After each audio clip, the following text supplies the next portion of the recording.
Good morning, sir. My name is P. Sriram. I am studying grade 7 at KB School. I have successfully completed vocabulary building challenge in 2024. Now I am presenting subcategories and types of preposition. Preposition type and subcategories. Preposition definition. A preposition is a word that shows the relationship between noun or pronoun and other parts of the sentence. They are divided into 9 types. Preposition of type. This indicates when something happens. They are divided into 2 types.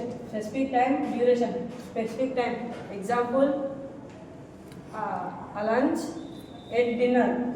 Duration. Example, for agents, for a days. Preposition of place. This shows the location of something.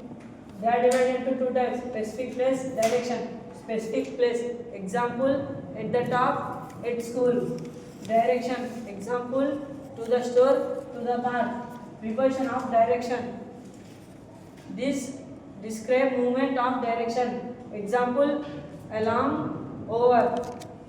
Preposition of agent or instrument indicates the person who is responsible for permission and action. Example, by a team, by a teacher. Preposition of cause, purpose or motive. This express a manner, reason or purpose at action. Example, through, by. Preposition of manner, means or method. This indicates way, tool or approvable through which an action is performed. Example, overusing. Compound preposition. This consists of more than one word. Example, as per, as well as. Preposition of position. This indicates position or relation. Example, owing to, in place of. Double preposition. This preposition consists of 2 prepositions. Example, in place of, in back of. Thank you, sir.